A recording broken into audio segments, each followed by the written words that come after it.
मोदी जी की गारंटी इस बार चंडीगढ़ में क्या बदलाव लेकर आएगी? यंगस्टर्स बहुत सालों से सोचते थे कि क्या मेरा देश कभी करप्शन मुक्त हो सकता है। तो कईयों को डर लगता था कि इतनी घुस गई है करप्शन। अभी ये 10 सालों में झरना साफ हुआ है। पहले तो झरना ही गंदा था, जो 2004 से 14 तक, 14 से 24 तक झरना साफ हुआ है। अब आने वाले समय में अब नदी भी साफ होगी। बीजेपी मैनिफेस्टो को लेकर आपके क्या विचार? राम मंदिर हमारे मैनिफेस्टो का एक हिस्सा था और हमारा एक वचन था, और जो पिछले लगभग 550 से 570 सालों तक ये चीज हो नहीं पा रही थी, जो आज संभव हुई। 12 करोड़ लोगों के घर में टॉयलेट बन गया, हर घर में नल पहुंच गया, हर गांव सड़क के साथ कनेक्टेड हो गया, नेशनल हाईवे के साथ, बिजली हर गांव तक पहुंच गई। मोदी जी ने कहा कि मैं 1000 दिनों के अंदर मैं ये यहाँ बिजली दूंगा, और 1000 दिनों में वो करके दिखाई। कहीं ना कहीं ट्री को अडॉप्ट नहीं किया जाता। आपकी शायद जानकारी में हो कि चंडीगढ़ एक ऐसा शहर है जिसने 9% अपना ग्रीन कवर इंक्रीज किया है। इस बार टंडन जी की क्या गारंटी है चंडीगढ़ वालों के लिए, क्या मैसेज देना चाहेंगे आप?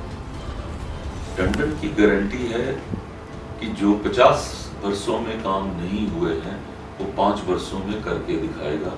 ये टंडन की गारंटी है। देशभगत नागरिक की है यही पहचान, उंगली पर हो वोट की सियाही के निशान। इस बार आरजे संघमित्रा दी गेड़ी पहुंची हुई है लोकसभा कैंडिडेट श्री संजय टंडन जी के साथ मिलने, सीधी बात करने। नमस्कार सर, कैसे हैं आप? नमस्कार जी, बहुत अच्छे हैं। आपकी आवाज सुन के और भी अच्छे हो गए।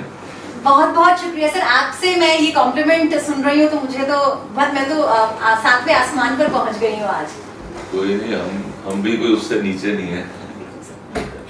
सर, सबसे पहला प्रश्न मैं आपसे पूछना चाहूंगी वो है मोदी जी की गारंटी इस बार चंडीगढ़ में क्या बदलाव लेकर आएगी? मोदी जी की गारंटी एक ऐसा शब्द बन गया कि जिसको आप 24 कैरेट गोल्ड मान सकते हैं। उसके साथ ही साथ जो लोगों को ये लगा कि जो मोदी जी ने कहा है वो सिर्फ कहने के लिए नहीं कहा, वो करके भी दिखाते हैं। एक छोटा सा एग्जाम्पल है, जब 2014 में सरकार बनी तो एक लाइन उन्होंने बोली, ना खाऊंगा ना खाने दूंगा, जिसका मतलब था कि किसी भी हमारे सरकार से जुड़े हुए अदारे में करप्शन को मैं टॉलरेट नहीं करूंगा। आज मैं आपके सब दर्शकों को याद कराना चाहता हूं, आज के चुनाव और जिन्होंने पिछले कई चुनाव देखे होंगे, मैं पूछना चाहता हूं, किसी ने इस चुनाव में करप्शन, भ्रष्टाचार, घोटाला, स्कैम, ये शब्द के ऊपर कोई डिस्कशन, कोई अखबार में कुछ आर्टिकल या कोई किसी विपक्ष ने भी आरोप भी लगाया हो?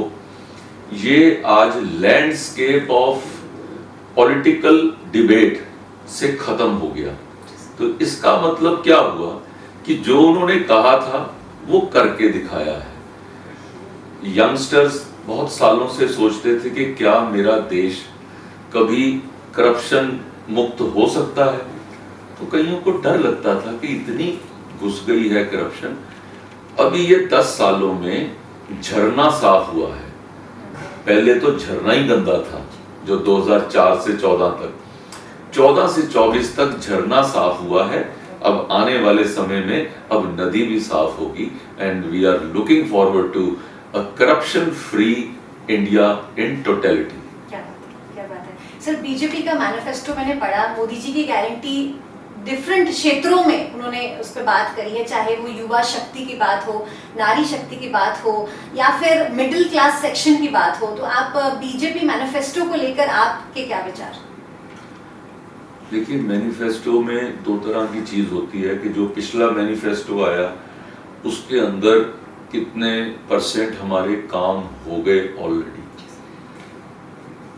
राम मंदिर हमारे मैनिफेस्टो का एक हिस्सा था और हमारा एक वचन था, और जो पिछले लगभग 550 से 570 सालों तक ये चीज हो नहीं पा रही थी, जो आज संभव हुई, जो देश का एक एक नागरिक इस चीज से वो महसूस करता है कि ये कार्य पूरा हुआ।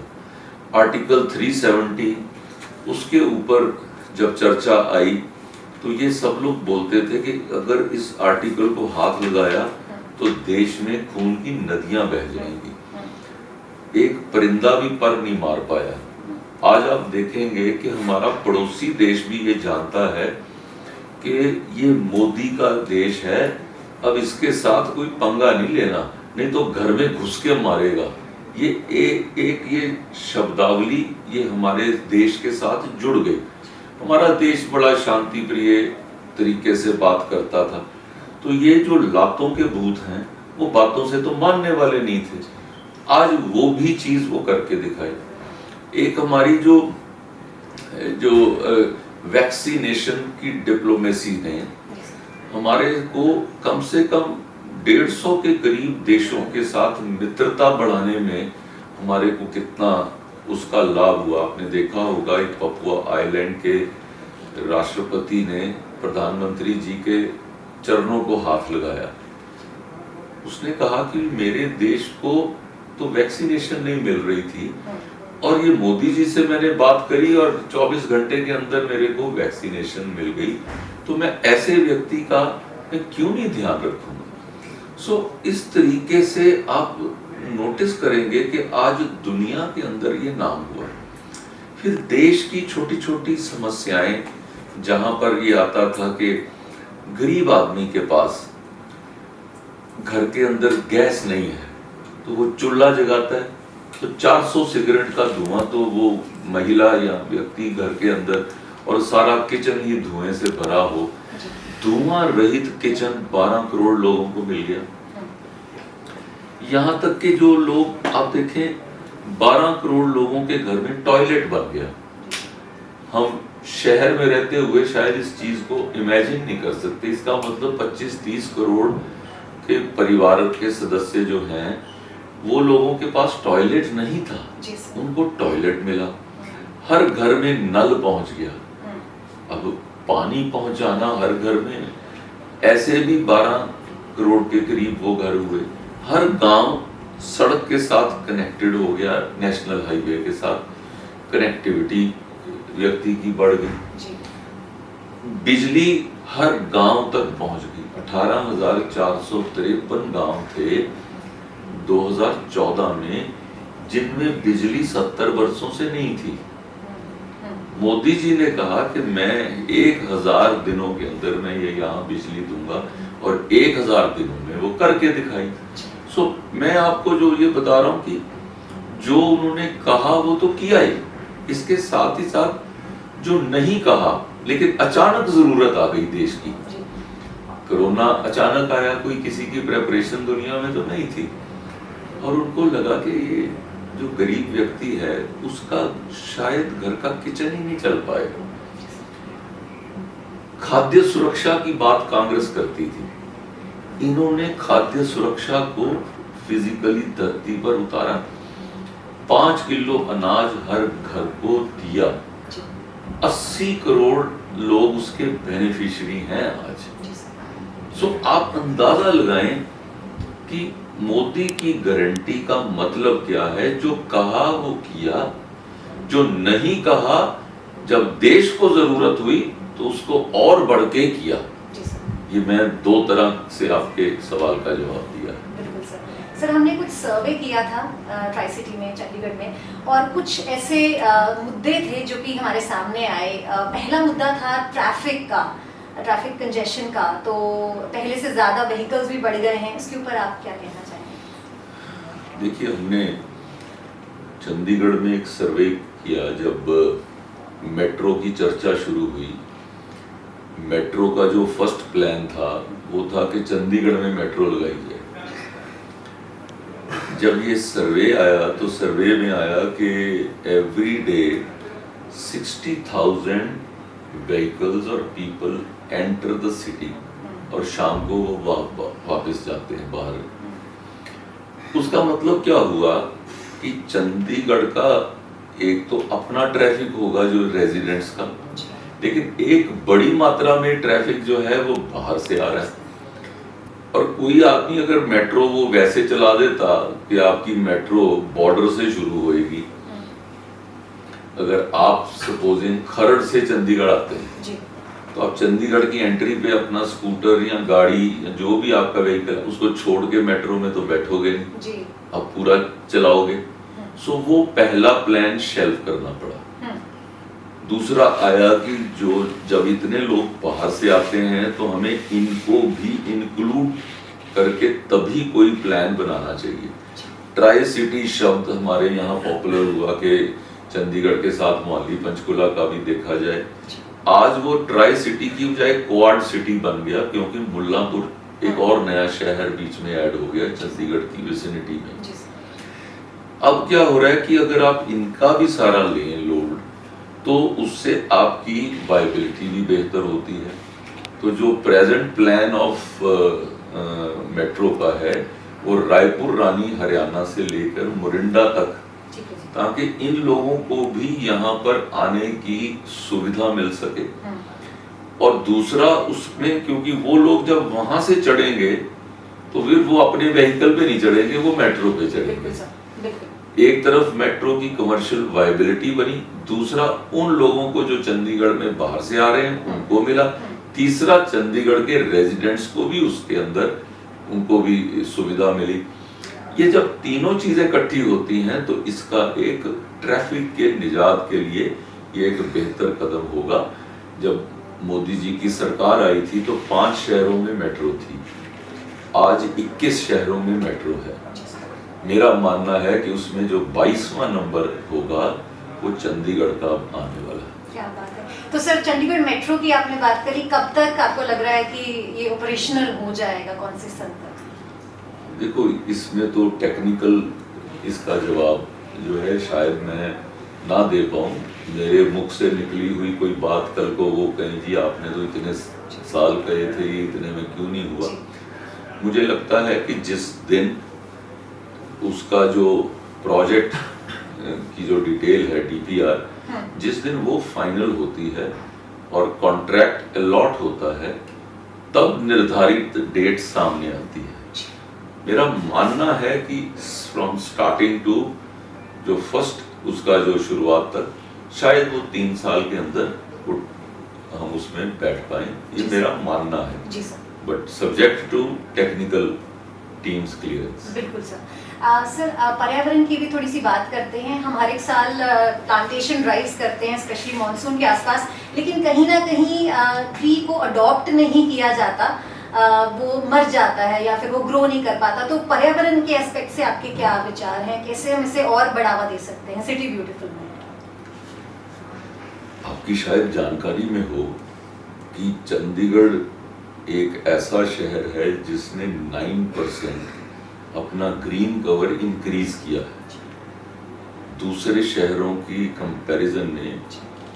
अब जो 9% अगर वो बड़ा है तो इसका मतलब कि जो एनवायरनमेंट फ्रेंडली हमारा शहर है।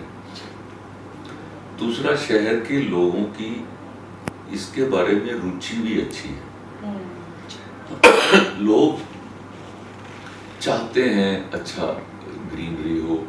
कई जगह के ऊपर लोग कंक्रीटाइजेशन चाहते हैं, क्योंकि वहाँ पे जब बेसिक फैसिलिटीज नहीं है तो वो कहते हैं पेड़ तो बाद में आएंगे, पहले हमारी जो है ना इधर पार्किंग बन जाए, दूसरा हो जाए।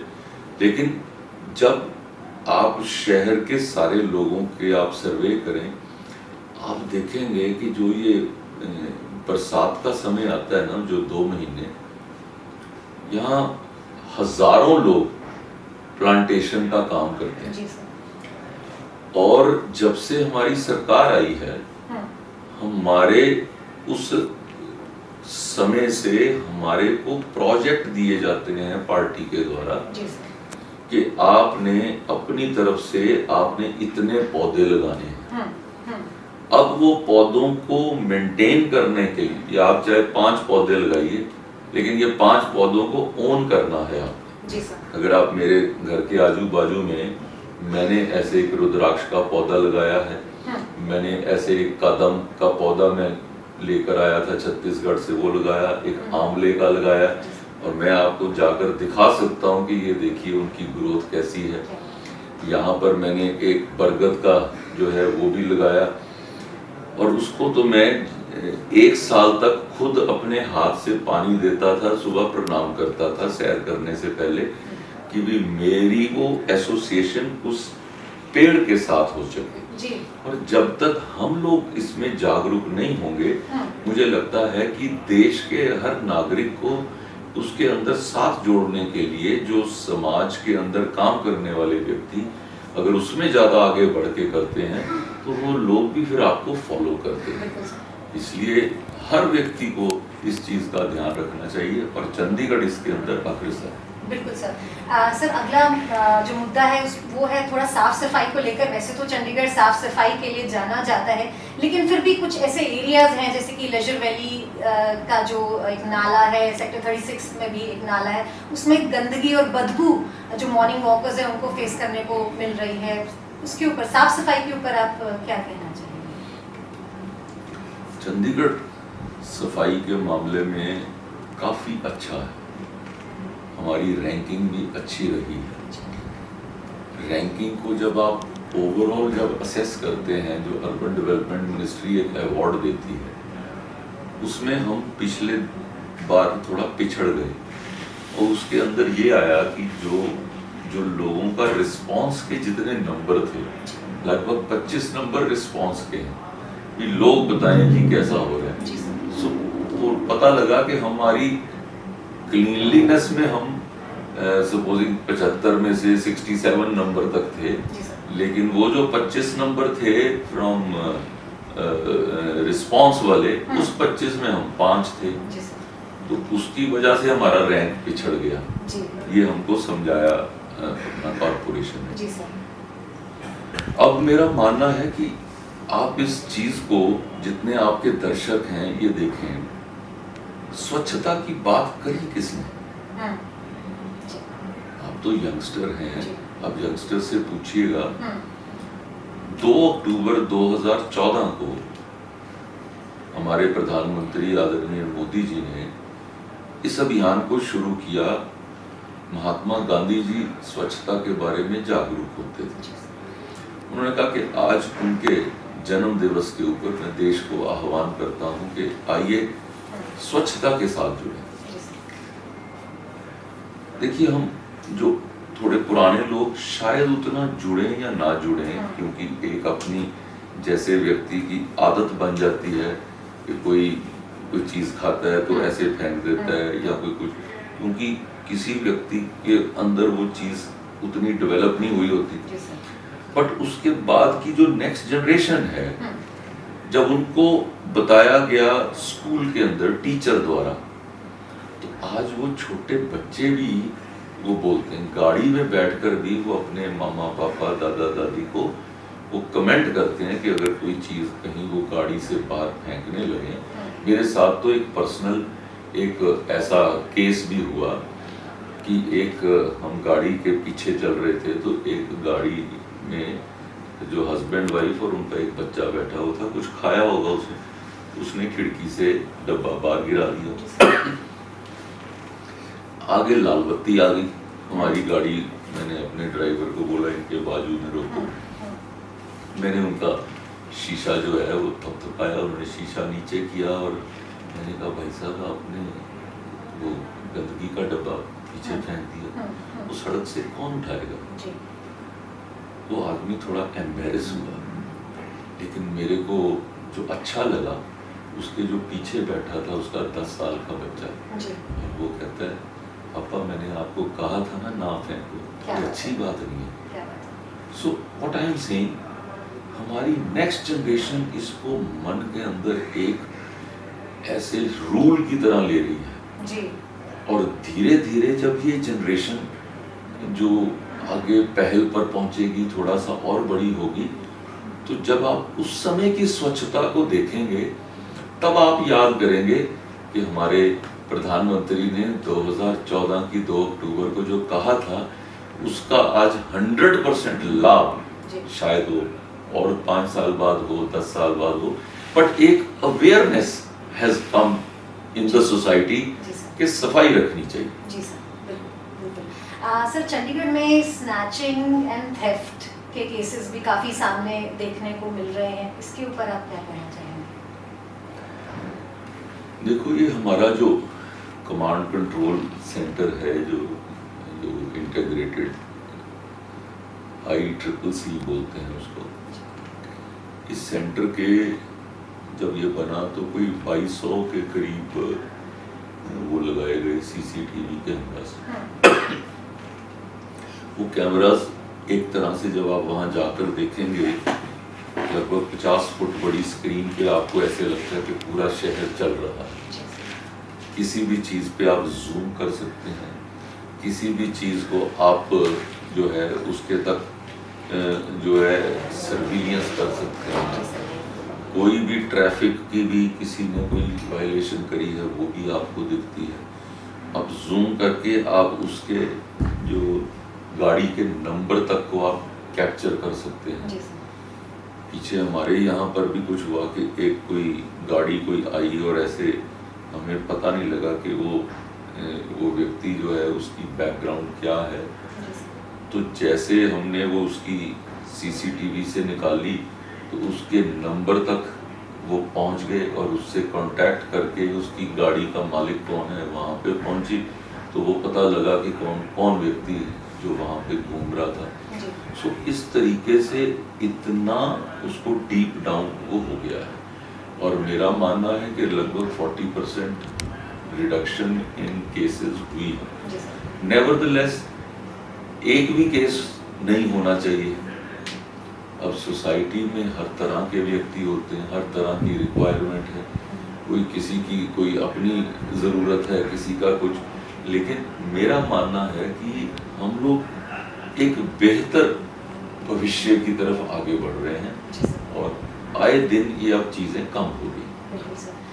सर, नारी शक्ति की बात करते हैं, विमेन सिक्योरिटी की बात करते हैं, चंडीगढ़ में तो वैसे ऐसा कुछ देखने को नहीं मिल रहा है, बहुत ही सेफ सिटी है, लेकिन अगर नेशनल लेवल पे बात करें, आप क्या कहना चाहेंगे? नेशनल लेवल पे कुछ जो घटनाएं हुई हैं, एक ये मालीवाल जी का मैटर आया, राधिका जी का मैटर आया, एक चंडीगढ़ के अंदर यहाँ पे कांग्रेस की एक लीडर ने अपने अध्यक्ष के बारे में वो कहा कि we are not safe in Congress Bhawan, after 5 o'clock we don't stay there. ये ऐसी 2-3 घटनाएं जो अपने सामने आई हैं, मैं मानता हूँ कि जो वुमेन सेफ्टी वो है हर व्यक्ति की वो साइकी से जुड़ी हुई। उसको प्रॉब्लम कहाँ आती है कि एक गलत साइकी वाला आदमी कहीं आजू बाजू में, और वो सेफ्टी को आप ये सिर्फ सोचें कि एक आप कोई रूल बना लें, आप पुलिसिंग बढ़ा लें, उसका तो एक देखने का कंट्रोल जितना है कि अच्छा पुलिस वाला सामने खड़ा है तो जैसे हम ट्रैफिक में लाल बत्ती पे रुक जाते हैं, कुछ ऐसा कर लेते हैं। लेकिन अगर हमारे पास ये चीज़ सामने वो ना हो तो शायद हम लोग इस चीज़ के बारे में जागरूक ना हो। परंतु ये जो साइकी में है उसको आप कैसे रीड करते हैं?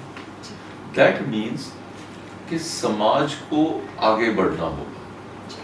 समाज में कुछ NGOs को, कुछ सामाजिक ऑर्गेनाइजेशंस जो हैं वो इस चीज़ के बारे में थोड़ा सा ध्यान करें और लोगों को इसके ऊपर के, जैसे हम लोग तो घर में शुरू से हमारे ये कहा जाता था कि जिस देश के अंदर महिला का सम्मान नहीं है, मेरे पिताजी बोलते होते थे कि वो देश नहीं आगे बढ़ सकता। आप अपने पड़ोसी देशों को देख लीजिए, तालिबान के अंदर क्या हाल है, इवन पाकिस्तान के अंदर आप देखेंगे कि सिचुएशन उतनी अच्छी नहीं है। हमारे देश का तो हम तो नदी को भी माँ का दर्जा देते हैं। हम लोग जो हैं आप देखेंगे भगवान में जब नाम लेते हैं सिया राम बोलते हैं, राम सीता नहीं बोलते हैं। हम राधा कृष्ण बोलते हैं, हम कृष्ण राधा नहीं बोलते हैं। हम गौरी शंकर बोलते हैं, हम शंकर गौरी नहीं बोलते। मतलब भगवान के नाम में भी हम पहले महिला का नाम पहले होता है। तो इसका मतलब हमारी फिलॉसफी, हमारा थॉट प्रोसेस, उसके अंदर महिला सम्मान समाहित है।